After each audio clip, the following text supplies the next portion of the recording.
내 주 하나님 넓고 큰 은혜는 저 큰 바다보다 깊다. 너도 다주를 길러 깊은 대로 저 한가운데 가보라. 언덕을 따라서 창가에 배 띄워 내 주 예수 은혜의 바다로 내 맘 건져가라. 왜 너 인생은 언제나 거기서 저 큰 바다 물결 보고 그 밑 모르는 깊은 바다 속을 한 번 헤아려 한번아. 언덕을 따라서 창가에 배 띄워 내 주 예수 은혜의 바다로 내 맘 건져가라. 12월 13일 수요일 새벽입니다. 오늘도 새벽에 기도하실 때 하나님께서 들으시고 응답 주시는 복된 기도 되기를 기원합니다. 오늘 기도하실 말씀은 욥기 36장 1절에서 25절까지 말씀입니다. 그 중에 17절, 18절 말씀 봉독해 드립니다. 이제는 악인의 받을 벌이 그대에게 가득하였고 심판과 정의가 그대를 잡았나니 그대는 분노하지 않도록 조심하며 많은 뇌물이 그대를 그릇된 길로 가게 할까 조심하라. 아멘. 36장은 계속해서 엘리후가 하는 말이죠. 이제 엘리후는 마지막으로 36장, 37장에 걸쳐서 엘리후가 하는 마지막 연설에 해당되는 말씀입니다. 엘리후가 하는 주장들을 보면 앞에 나왔던 세 친구들과 다르다 하는 생각을 할 수도 있겠지만 사실은 별반 사람의 한계를 가지고 있는 다를 바가 없다 하는 결론을 내리지 않을 수 없습니다. 우리가 다른 사람이 말을 할 때 옆에서 들으면 나도 저 정도는 할 수 있을 것 같고 또 그 사람의 주장에 허점이 금방금방 눈에 보이죠. 그러나 이렇게 직접 내가 나서서 해보면 또 다른 사람이 보면 마찬가지인 것이죠. 사람은 누구나 이렇게 어느 정도 한계 안에서 살기 마련입니다. 엘리후가 앞에 나왔던 친구들과 달리 시야가 넓고 지혜로운 말씀으로 욥을 위로할까 싶었지만 실상은 이제 마지막 결론 부분에 와서 보니 앞에 있는 친구들과 다를 바가 없지요. 엘리후가 하는 주장을 보며 우리가 어떻게 믿음으로 살아가야 할까 같이 고민하며 기도하시면 되겠습니다. 우선은 바른 소리가 위로의 말은 되지 못한다 하는 것을 다시 한번 생각하게 되네요. 5절 보시면 하나님은 능하시나 아무도 멸하시지 아니하시며 그의 지혜가 무궁하사 악인을 살려두지 아니하시고 고난받는 자에게 공의를 베푸신다.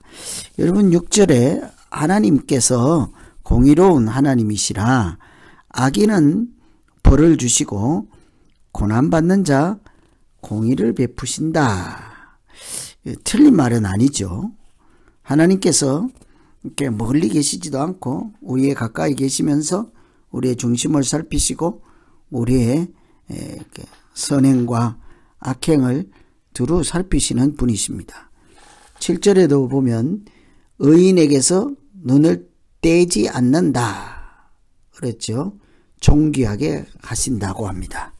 그러니 엘리후도 이제 마지막 부분에 와서 이렇게 얘기를 하는 거죠. 하나님은 악인을 벌하시고 의인에게 상을 주신다. 이런 얘기를 하는 거죠. 맞는 소리지 않습니까? 하나님은 공의로운 하나님이시라 선한 자, 의인에게는 상을 주시지만 악인은 벌을 하시죠. 맞는 소리입니다. 그런데 욥에게 하는 말이라는 것을 우리가 한번 생각하면 그 말은 차가운 말에 지나지 않습니다. 아파 죽겠고 고통하고 고난 중에 아무도 자기 마음을 헤아리지 못하는 그런 난관에 부딪힌 욥에게 하나님은 악인은 벌을 주고 선한 사람을 이렇게 상을 준다. 이 말은 사실은 이 엘리후가 욥을 너는 의인이라 하나님께서 상을 준다고 이렇게 하는 얘기가 아니라 하나님께서 악인을 살려두지 않는다 하는 그 부분이 욥에게 들으라 하는 말인 거죠. 엘리후는 욥이 악인이라는 것입니다. 그래서 이 욥에게 고난당하는 욥에게 일반적인 하나님의 특성인 공의로운 하나님을 아무리 이야기한들 그것이 욥에게 있는 그대로 위로가 되지 못했습니다. 왠고하니 그 다음 내용들을 살피면 엘리후는 이미 욥을 악인의 반열에 같이 생각하고 있기 때문이죠. 그래서 우리가 다른 사람에게 위로를 하거나 이렇게 마음을 헤아릴 때 그냥 입 바른 소리만 해서는 절대 위로할 수가 없죠. 항상 바른 소리만 하는 분들 계십니다. 항상 자기는 의인처럼 생각하는 분들도 계시죠. 항상 이렇게 이치에 맞는 말, 그 내용 자체는 맞는 소리죠.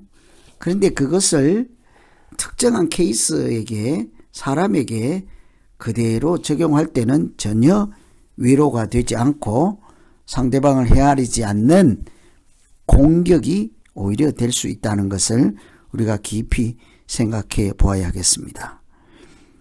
뒤에 계속 이어지는 내용을 보면 그런 일반적인 말로 욥에게 적용하는 것은 이렇게 합당하지 않기 때문이죠. 9절에 한번 보시면 그들의 소행과 악행과 자신들의 교만한 행위를 알게 하시고 그들의 귀를 열어 교훈을 듣게 하시고 명하여 죄악에서 돌이키게 하신다. 이 자체는 바른 소리입니다. 하나님은 악에서 돌이키게 하시고 또 우리의 귀를 열어 하나님 말씀 주시는 그 교훈 그것을 듣게 하시죠. 그런데 이 말은 욥에게 할 때는 네가 하나님의 말씀을 들어라.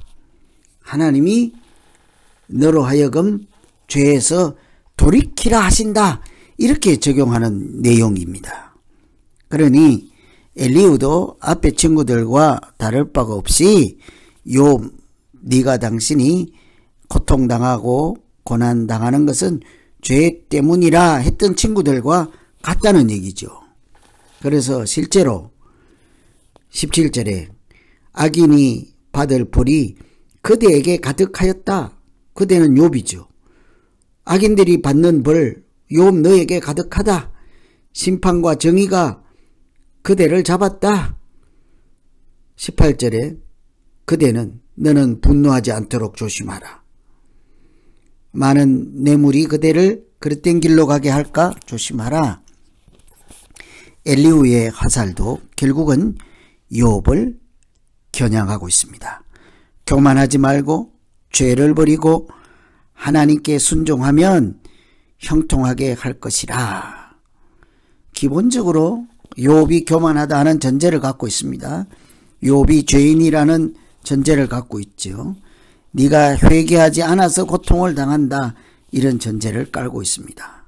그래서 우리가 늘 하나님께서 우리에게 이런 분이다 라고 객관적이고 상식적이고 일반적인 말을 이렇게 바른 소리를 특정한 경우에 그대로 적용하는 것이 위로가 되지 않고 전혀 도움이 되지 않는다 하는 것을 한번 오늘 새벽에 깊이 생각해 볼 필요가 있겠습니다. 공의로운 하나님 누가 모릅니까?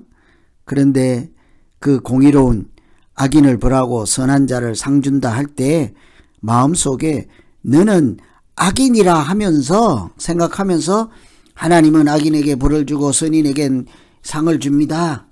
뒷얘기를 하자는 건 아닙니다. 너는 의인이니 선한 사람이니 하나님의 사람이니 걱정할 필요가 없다.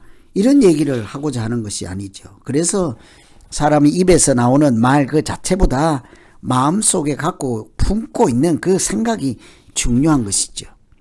오늘 엘리후가 욥에게 하는 이야기를 들으면 표면적으로는 다 바른 소리이지만 욥에게 하나도 위로가 되지 않을 뿐더러 우리도 공감할 수 없는 그런 이야기들을 이렇게 하고 있습니다. 그래서 오늘 우리가 하나님에 대한 바른 이해도 중요하겠지만 그 하나님의 말씀들을 내가 가지고 있는 편견과 오만과 교만 이런 것들 가지고 다른 사람에게 일방적으로 적용하지 않도록 하나님 연약한 자들을 오히려 불쌍히 여기고 그들을 위해서 기도하고 그들을 품어주며 우리 다 너나 나나 하나님 앞에서 나그네와 같은 인생을 살아갈 때 불쌍히 여겨 주시옵소서. 이렇게 기도하는 우리 모두 되기를 기원합니다.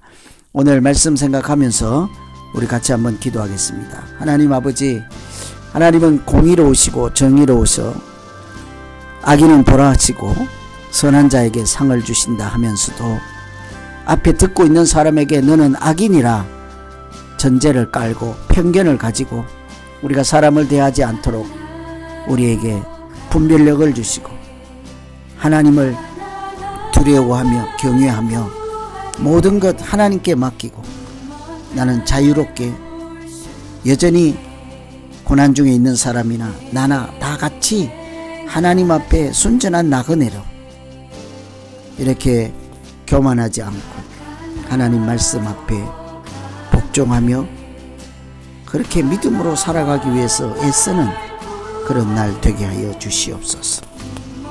하나님께서 우리의 연약함을 아시고 불쌍히 여겨주시기 원하옵고 예수님 이름으로 기도하옵나이다. 아멘. 죄 씻겨